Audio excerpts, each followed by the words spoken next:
I begin my presentation, as said before, talking about the basics of the Spanish tax system. I will focus the content of my presentation in two main points. The first one is the general structure of the Spanish tax system from 2 points of view, from a territorial perspective and from a technical perspective, more juridical, let's say in that way. And the second part of my presentation will be focused on the international tax rule, the main international tax rule, which is the tax residency. And I will talk about the tax residency and we'll talk about the Shakira case, which is very intriguing to you. And I have another surprise for you, another tax case regarding tax residency in Spain, which is very important here in our country. But I want to make a disclaimer before I begin my presentation, because I won't talk about the tax residency from an international point of view. I won't talk about the international about the tax residency from the perspective of the international tax treaties. No, I will only talk about the tax residency from the domestic point of view, from the Spanish point of view. So the whole presentation will be focused from the domestic point of view, and in no way I will be talking about the double tax conventions. So, beginning from the first part of my presentation, the general structure of the Spanish tax system, I will begin from the territorial perspective. And I want to give you context because obviously you don't know how the Spanish constitutional system works as a whole. And you don't know, obviously, the Spanish tax system, but I need to give you a basic concept of the Spanish constitutional principles, let's say in that way. In Spain, we have a nation, we have a country, which is the Spanish country, the nation, and the sovereign body is the Spanish people. We don't have a federal state, like Germany, like the US, like other countries, which have the sovereignty divided in the several states that compose the country. In Spain, it's not the case. In Spain, we have the nation, which is the holder of the sovereignty, and we have afterwards a deviation, we have a derivation in the autonomous communities. We are divided at regional level in 17 autonomous communities. That's the reason why we have in our constitution two levels of taxing power. The first level is the original taxing power, which is coincident with the Spanish sovereignty. The original taxing power is contained in the nation, in Spain as a country. And we have this principle, we have these rules in Article 2 and in Article 133.1 of the Spanish Constitution, according to which Spain is a country, Spain is a nation, and the original taxing power, the original power to levy taxes is on the nation. But afterwards, as said before, we are divided at regional level in 17 autonomous communities. But the autonomous communities have also the power to levy taxes, but always according to the legislation, to the Spanish legislation and the national constitution.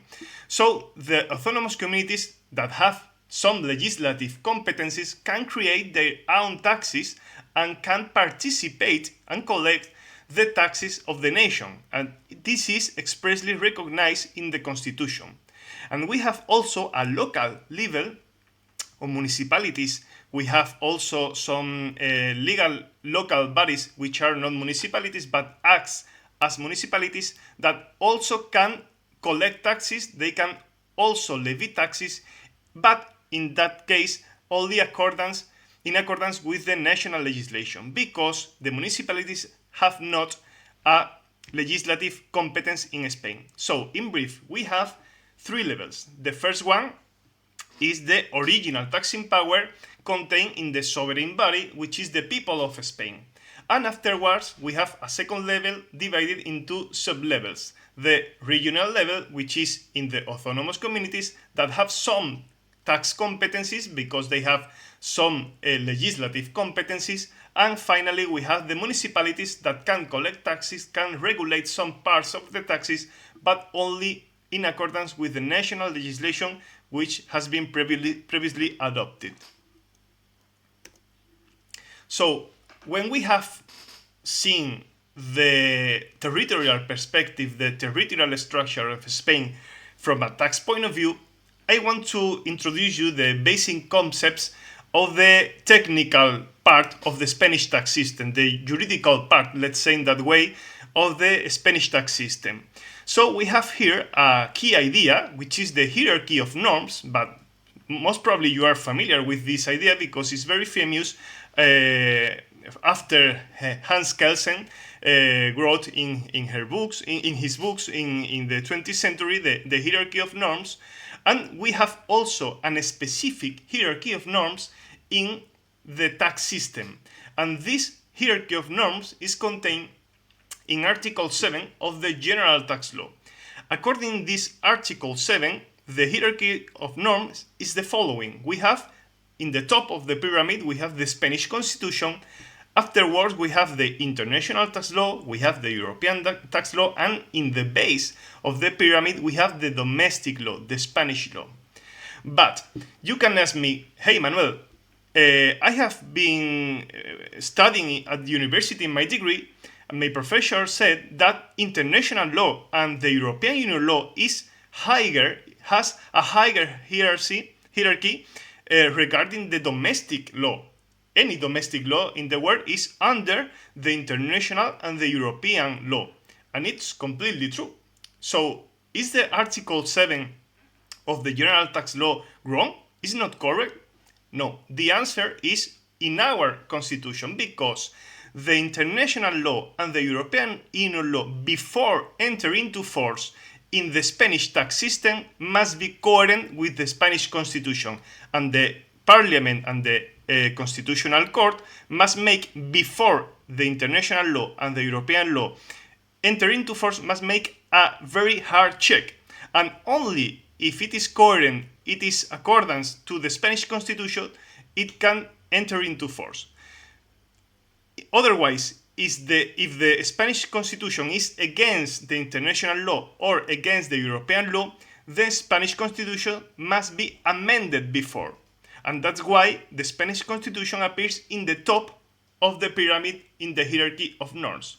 But obviously, we say that the European Union law has primacy over the Spanish Constitution, and the international law has primacy over the Spanish Constitution.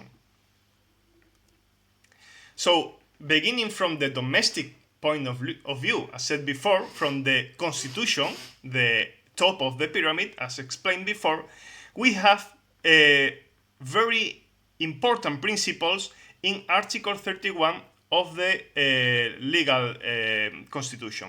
We have a lot of principles. We could be by hours talking about these principles, but I just want to talk about in brief of all of them as a whole. For instance, we have the principle of generality, according to which everyone with economic interest in Spain must pay taxes. But obviously, we don't have all the same economic interest in Spain. So, the law divides the taxpayers between the residents and the non-residents, but always under the principle of generality. And those taxpayers must pay taxes according to their economic capacity. Not all the taxpayers pay the same taxes. And it is very linked with the fairness, with the equality, and a very important principle, the progressivity.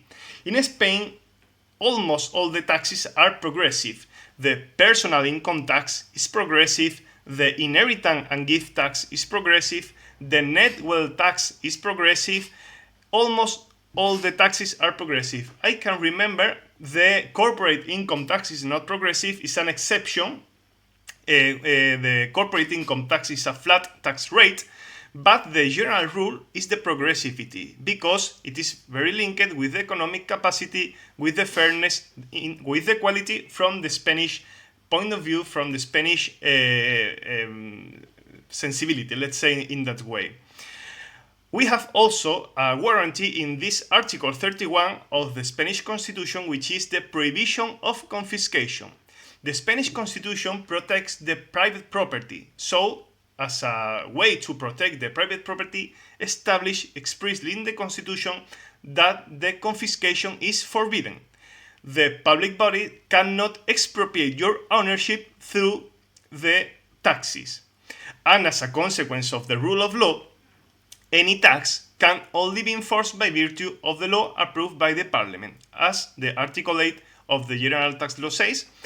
And we have a very intense debate in our current days about the right to pardon, about the amnesties also, and it has a very interesting point in the tax field, because in the past, in Spain, in democracy, since 1978, we had two tax amnesties under the socialist and under the popular governments.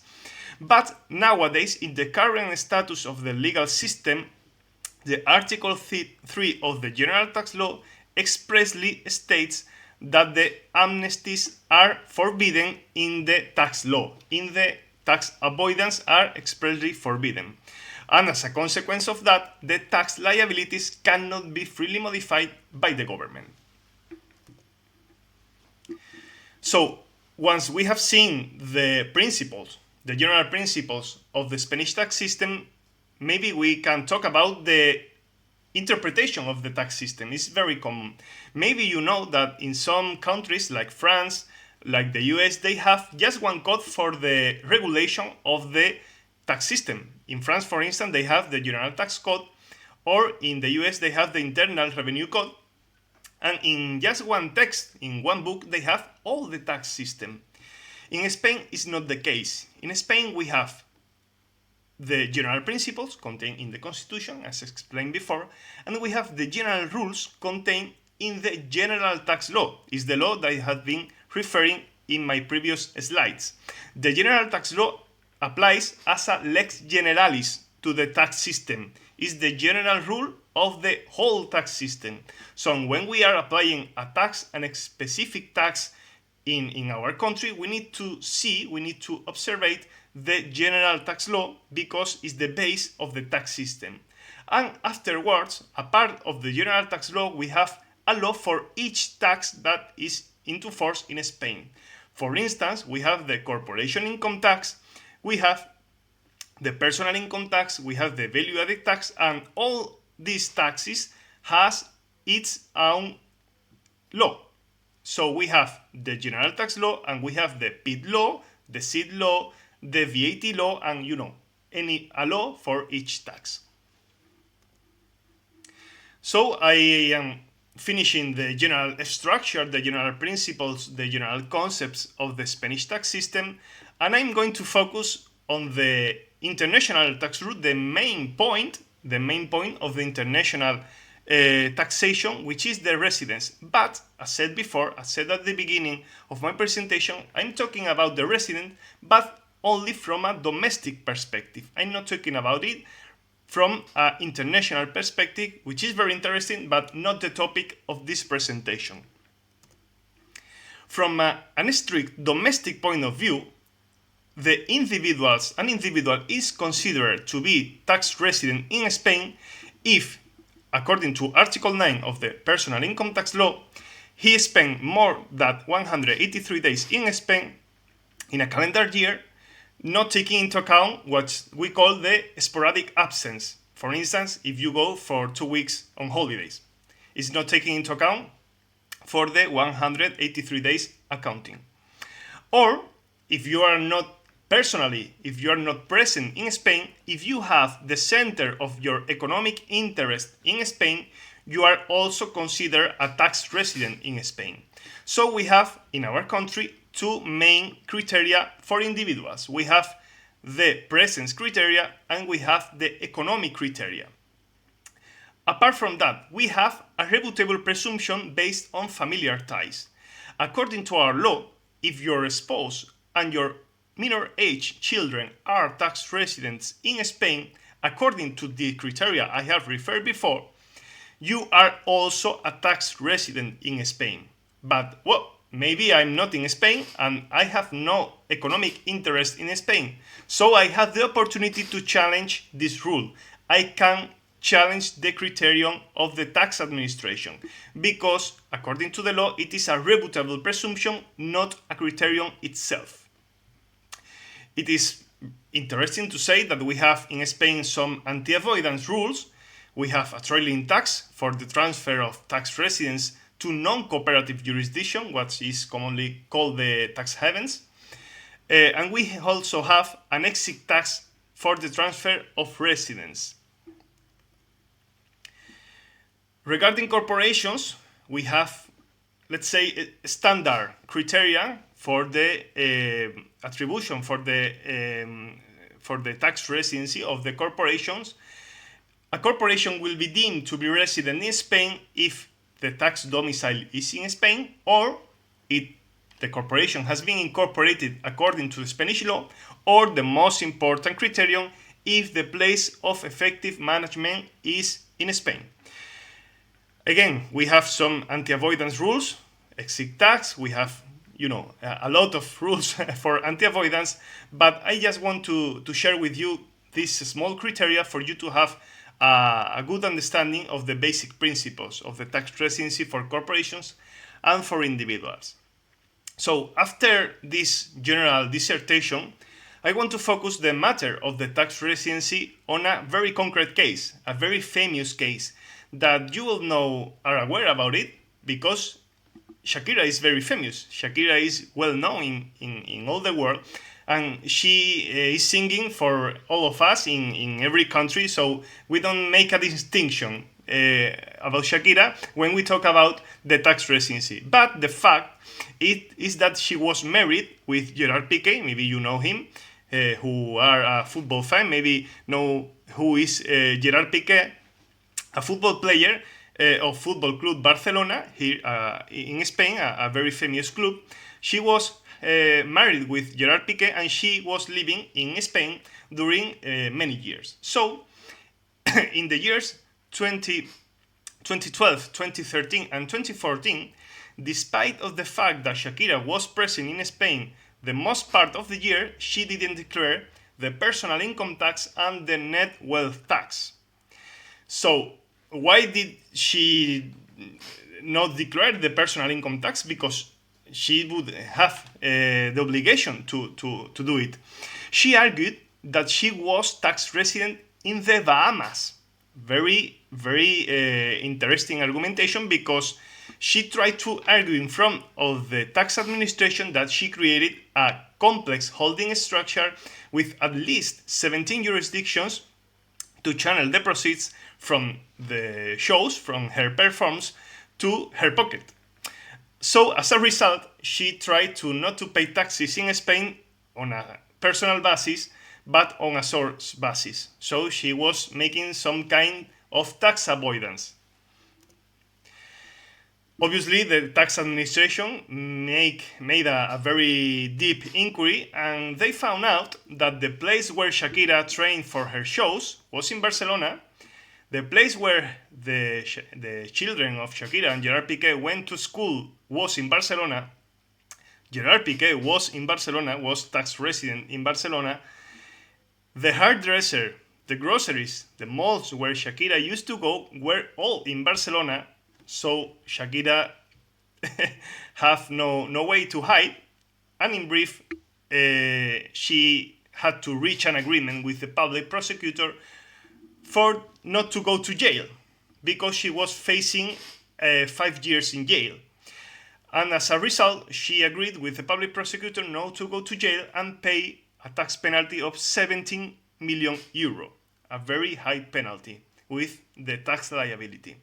So you can see that the tax residence is a very important matter in Spain, but not only in Spain, also in Bulgaria, also in France, also in the UK, in any country where you want to make an efficient tax planning, you have to take into consideration the tax residency of the individuals or of the corporations. And we have a very recent case, but it is in the beginning. We don't have a very development of this case. About Carlo Ancelotti, maybe you know him because he's the manager of Real Madrid. Carlo Ancelotti is being inquired by the tax administration because when he left Real Madrid in 2015 to be hired by Bayern München in Germany, he did not declare his personal income tax because he argued that he went to Germany to work to another team. But the public prosecutor is talking about the contrary. He's saying that Carlo Ancelotti was tax resident in Spain and he had to pay taxes in Spain on a personal basis. So the prosecutor is demanding 4 years in prison and the payment of 1 million euro. We don't have a development, we are at the beginning of the case, but again, I just want to show you how important is the tax residency, not only for famous, but also for us. If we are making the same thing as Shakira or as Carlo Ancelotti, maybe we will be inquired by the tax administration. So I have finished my presentation. I am very happy again to share this small presentation with you, these basic concepts, and I'm at your entire disposal in case you want to make a question or something like that. Thank you so much.